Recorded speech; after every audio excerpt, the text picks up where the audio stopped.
Hey there, and welcome. Today we're going to dive into a really simple but powerful Japanese concept.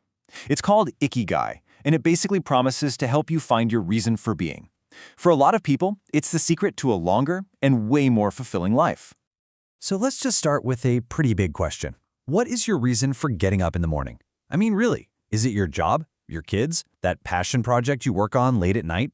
Just hold that thought for a second, because that question right there is the absolute heart of what we're about to explore. You see, the Japanese have a single word for this whole idea of having a reason to get up, and that word is Ikigai. So let's break down what this incredible philosophy is all about. At its most basic level, Ikigai pretty much translates to a reason for being. But another way to think about it, which I kind of love, is the happiness of always being busy.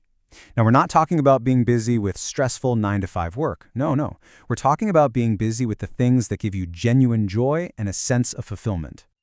So, how do you find it? Well, a popular way to look at it, especially here in the West, is to think of it as the meeting point of 4 key questions. First, you got to look inward. Ask yourself, what do I love and what am I actually good at? Then you start to look outward. What does the world need right now? And finally, the really practical part, what can I actually get paid for? Your Ikigai isn't found in just one of these areas. Nope, it's right there in that sweet spot in the middle, where all 4 circles overlap. It's where your passion, your skills, the world's needs, and your job all come together. And that balance, that's what really creates a deep, lasting sense of purpose. To really see this idea in action, the authors of the book Ikigai went somewhere pretty special, Okinawa, Japan. It's one of the world's blue zones, which are these rare spots on the planet with a crazy high number of people living past 100. They wanted to know, what are their secrets? A huge part of the Okinawan secret, it turns out, is their mindset. For them, there's no real concept of retirement. People just stay active, doing what they love their whole lives.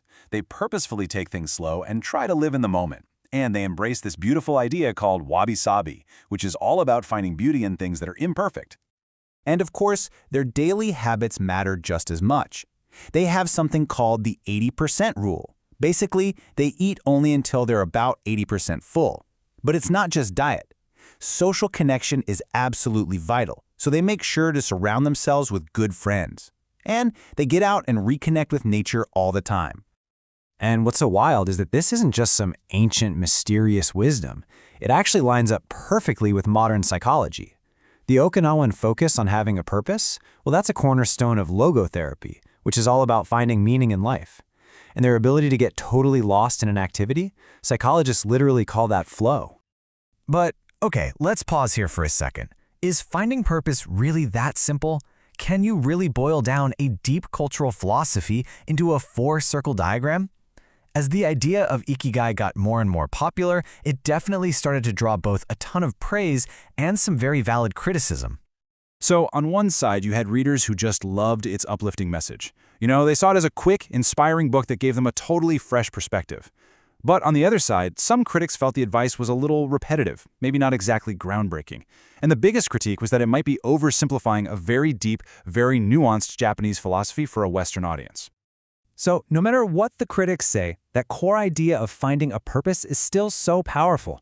The real question then becomes, how can we, you and me, apply these lessons to find our own Ikigai?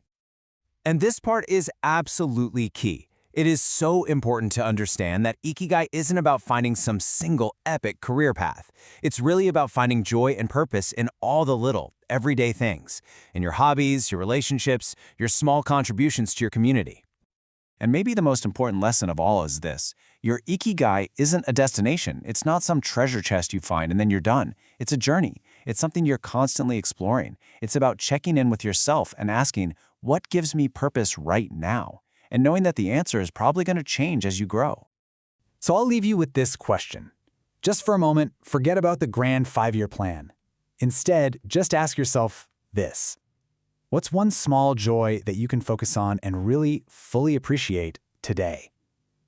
Because that little thing right there, that might just be the very first step on your Ikigai journey.